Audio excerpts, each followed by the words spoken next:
The riot that wasn't supposed to happen. If you think prison stories are predictable, think again. Because what happened inside Nevada State Prison that night wasn't just chaos, it was controlled. Hit subscribe, because this one doesn't end the way you think it will. The first alarm sounded at 2:13 a.m. It wasn't loud. Just a sharp, mechanical pulse that echoed through the aging concrete halls of Nevada State Prison, a facility long known for housing some of the most dangerous inmates in the state. At first, the guards thought it was a system glitch, until the second alarm hit. Then the third, and then the lights went out. Darkness spread across cell block D like a wave. Inside their cells, inmates stirred. Some sat up. Others moved toward the bars, listening. Because in a place like this, silence was never a good sign. And this silence felt different. Intentional. Officer Marcus Hale had been on duty for nearly 10 years. He knew the rhythms of the prison better than anyone. When tensions rose, when fights were brewing, when something felt off. And right now, everything felt off. "Control, this is Hale," he said into his radio. "We've got multiple alarms and a blackout in D block. Confirm status, static." He tapped the device again. "Control, do you copy?" Nothing. Then came the sound. Metal scraping against metal. Slow. Deliberate. Not panic. Not chaos. Something else. Hale turned the corner cautiously, his flashlight cutting through the dark corridor. Cell doors, open, one by one, unlocked, his breath caught in his throat. That wasn't possible, not without authorization from Central Control. And Control wasn't responding. "Stay where you are," he shouted, his voice echoing down the hallway, but no one answered, because the cells were empty. By the time backup arrived, the situation had escalated beyond containment. 3 inmates were found injured near the common area. 2 others had barricaded themselves inside a maintenance room. And 1 was missing entirely. Not hiding. Not injured. Gone. Warden Elias Crow stood in the control room, watching the chaos unfold on partially restored camera feeds. "This doesn't happen," he said under his breath. But it had. And worse, no one could explain how. Detective Sarah Bennett was called in before sunrise. She wasn't prison staff. She wasn't corrections. She was the kind of investigator that they brought in when something didn't add up. And this definitely didn't. "Walk me through it," she said, stepping into the control room, her eyes scanning every flickering screen. Crow didn't waste time. Power failure at 2:13.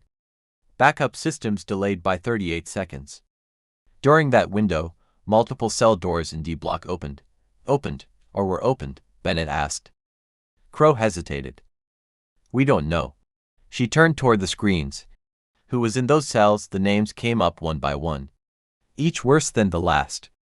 Inmates with histories that stretched across multiple states. Violent records. High-risk classifications. But 3 names stood out. Not just for what they had done, but for what they represented inside the prison. Victor Kane. Marcus Red Latham. And Elijah Voss. "They don't associate," Crow said quickly. "Different circles. Different histories." Bennett didn't respond. Because something about that statement felt too clean. "Start with Kane," she said. Victor Kane had been in Nevada State Prison for 6 years. Former gang enforcer. Known for control, not chaos. "He doesn't act without a reason," one guard explained. "If something happened, he knew about it before anyone else." Next was Red Latham. Unpredictable. Volatile. The kind of inmate who thrived in disorder. "If there's trouble," the guard added, "he's usually in the middle of it." Then there was Elijah Voss. The quiet one. No gang ties. No recorded conflicts. But a reputation that made even other inmates keep their distance. "He doesn't talk," Crow said. "Doesn't react. Just watches." Bennett leaned back slightly. 3 inmates. 3 completely different profiles. And yet, they had all been in the same block. At the same time. When the doors opened. "Where are they now?" she asked. Crow pointed to the screen. Kane is accounted for. Back in custody. Latham. In medical. Minor injuries. And Voss. Crow didn't answer. Because he didn't need to. He's the one who's missing, Bennett said. The search began immediately. Every corridor. Every storage unit. Every locked section of the prison. But as the hours passed, nothing turned up. No trace. No sign of struggle. No evidence of escape. It's like he vanished, one officer muttered. Bennett didn't like that word. People didn't just vanish. Not in a place like this. She requested the camera footage. Specifically, the 38-second blackout window. Even if the system went down, she said, there should be residual data. Partial frames. Anything. The technician nodded, working quickly. Give me a second. The screen flickered. Static. Distortion. Then, fragments. A corridor. Blurry. Dark. A figure moving. Slow. Controlled. Pause it, Bennett said. The image froze. It was Voss. Not running.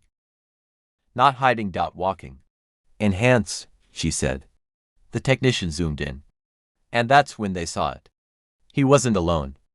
Behind him, barely visible in the distortion, two other figures followed, Kane and Latham. Bennett's eyes narrowed. That's not possible, Crow said. They don't work together, but the footage said otherwise. 3 of the most dangerous inmates in the prison, moving in sync. Where were they going? Bennett asked. The technician scrubbed forward. The footage glitched again, then cut to black. But just before it disappeared completely, there was one final frame, a door. At the end of the corridor. Marked, sublevel access. Bennett stared at the screen, her pulse steady but her thoughts racing.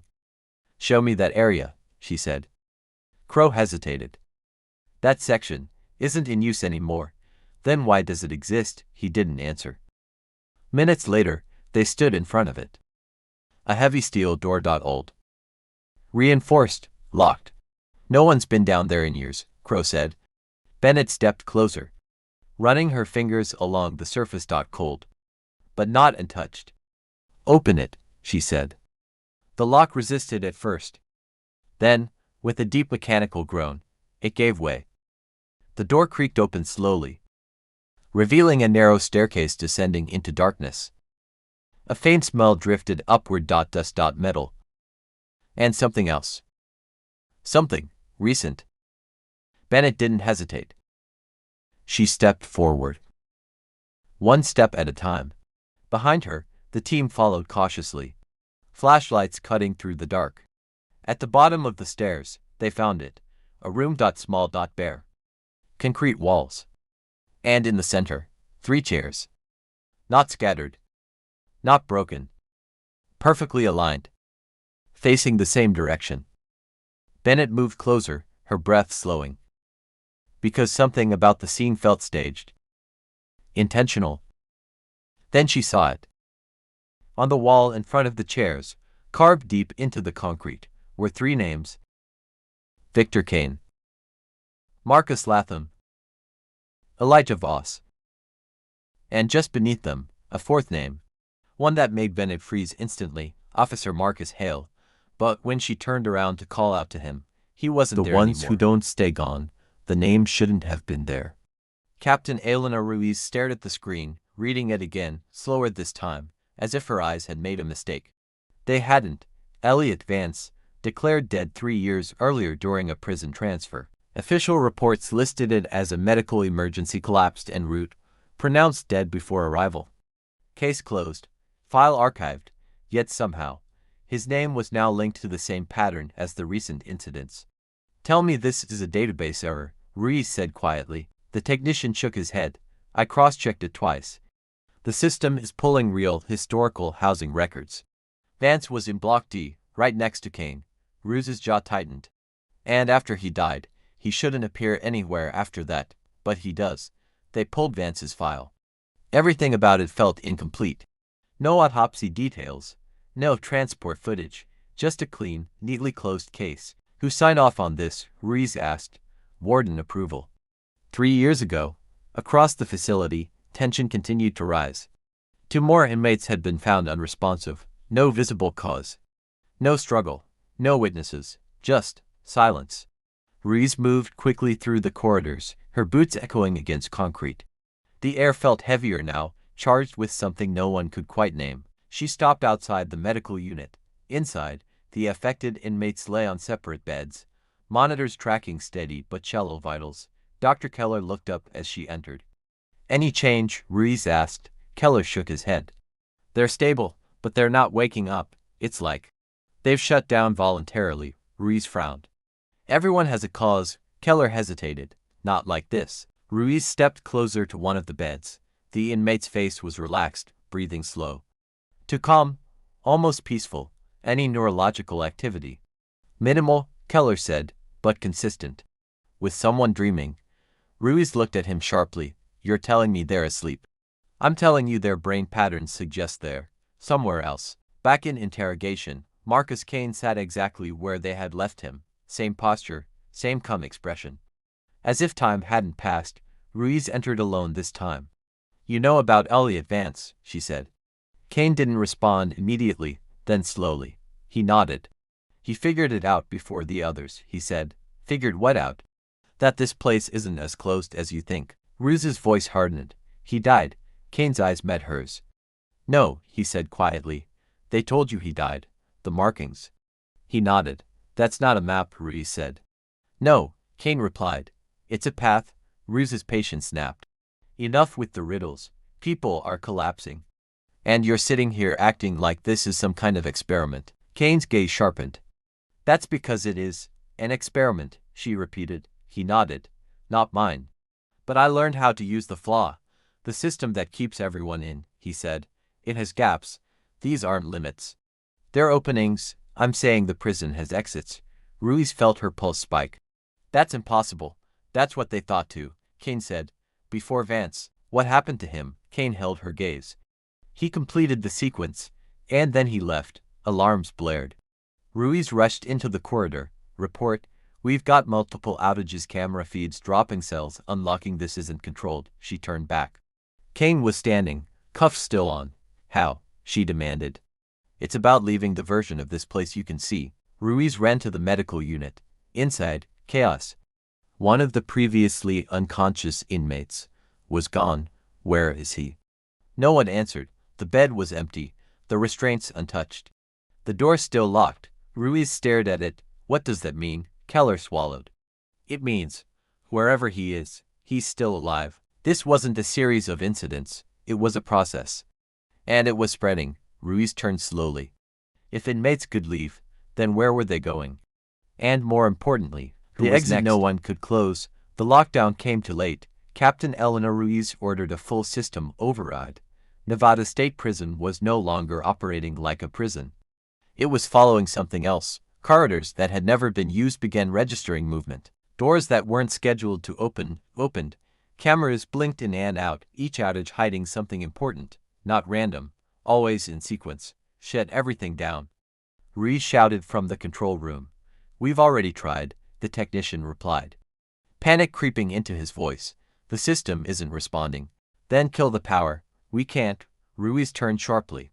"What do you mean we can't?" The technician swallowed. "Backup protocols kicked in.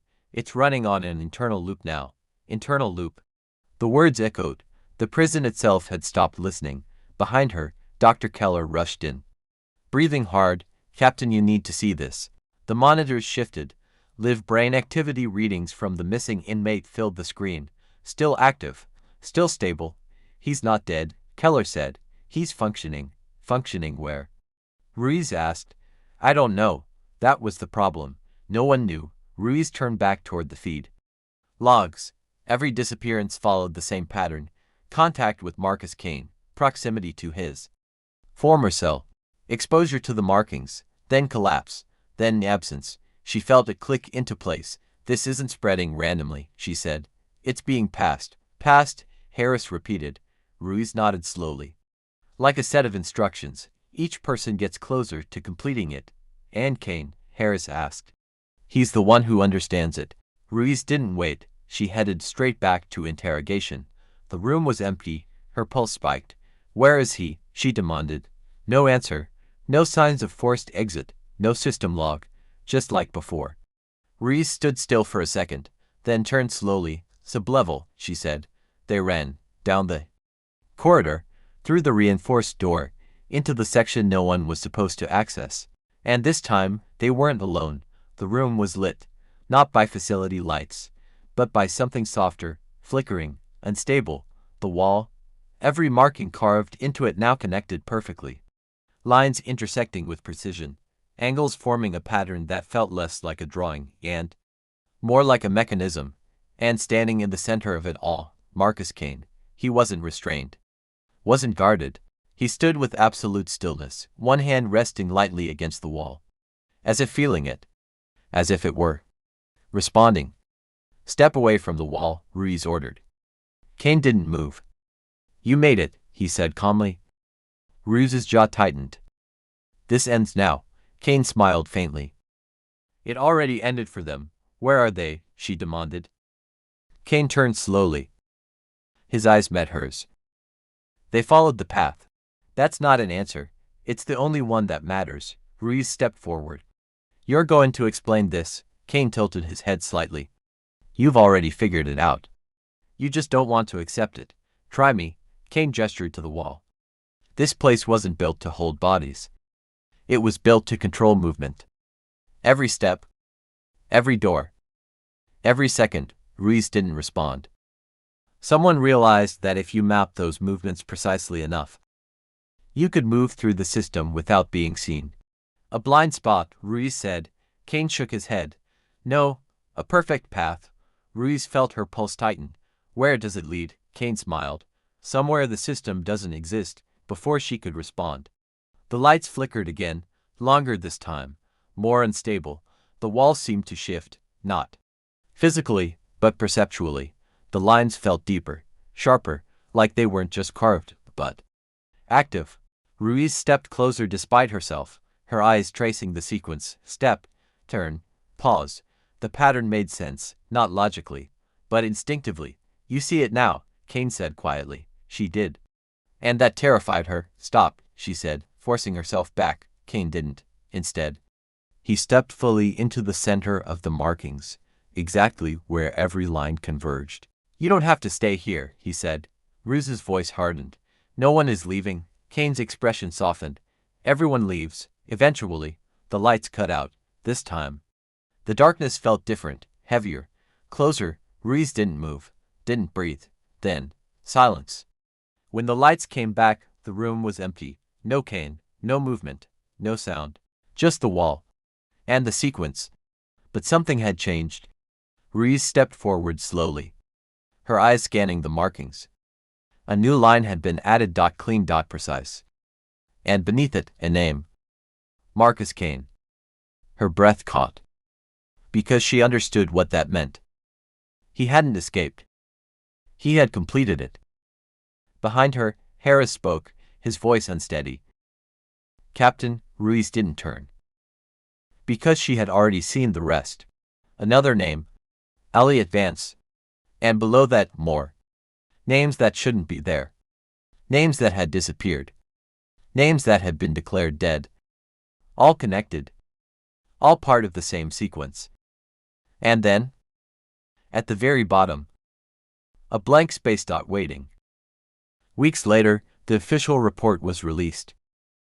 System malfunction, medical anomalies, contained incident, no mention of the wall. No mention of the pattern. No mention of the missing inmates. The sublevel was sealed. Access restricted. Records classified, but inside the prison, things never went back to normal, because sometimes, late at night, cameras still flicker, doors pause for a fraction too long, and officers report something they can't explain. Footsteps in corridors that are supposed to be empty, and when they check the logs, for just a few seconds, there's no record of anything at all, as if the system is still running the sequence and waiting for the next name to be added. If you think this story was intense, you're not ready for the next one. Hit subscribe. Because some exits don't take you out, they take you somewhere else.